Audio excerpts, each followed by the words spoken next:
Hi అండి, నమస్తే అందరికీ. బంగారం కొనాలనుకున్న వారికి ఊరటనిచ్చేలా ఇవాళ ధరలు తగ్గాయండి కొంచెం. గత ఏడాది నవంబర్ నుంచి చూస్తే వారం మొత్తంలో అప్పటి నుంచి ఇప్పటి వరకు ఏనాడు తగ్గనంత ధర ఇవాళ తగ్గిపోయింది. అమెరికా డాలర్ బలపడటం వల్ల బులియన్ ఒత్తిడి పెరిగింది. అంతేకాకుండా పెట్టుబడిదారులు రిజర్వ్ మానిటరీ పాలసీపై అమెరికా ద్రవ్యోల్బణం డేటా కోసం ఎదురుచూడడం వల్ల బంగారంపై ఇన్వెస్ట్ చేయలేదని తెలుస్తోంది. 1 కేజీ వెండి ధర వచ్చేసి 1,05,000 రూపాయలు.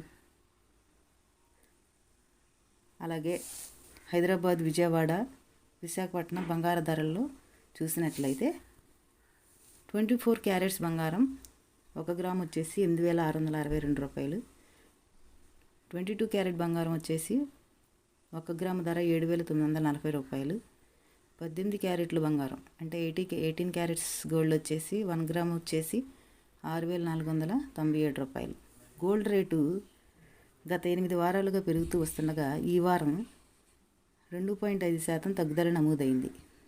అయితే ఫిబ్రవరి నెలలో మాత్రం 2.2% పెరుగుదల కనబడుతుంది. బంగారం ధరలు ఎందుకు పడిపోతున్నాయి అసలు?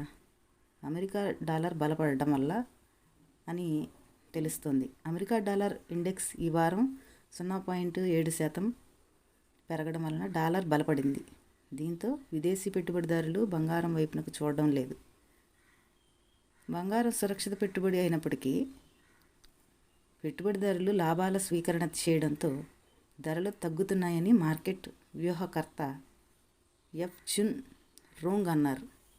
బలమైన డాలర్ టారిఫ్ల ప్రభావం వల్ల గోల్డ్ రేట్ తగ్గిపోయిందని మెహతా ఈక్విటీస్ కమోడిటీస్కు చెందిన రాహుల్ కలాంత్రి చెప్పారు. 25% టారిఫ్లు అనగా చైనా ఉత్పత్తులపై అదనపు 10% డ్యూటీ ఛార్జీలు ప్రకటించారు. ఇది మార్చి 4 నుంచి అమల్లోకి వస్తోంది. దీంతో డాలర్ బలపడడంతో బంగారం ధరపై ప్రభావం పడింది.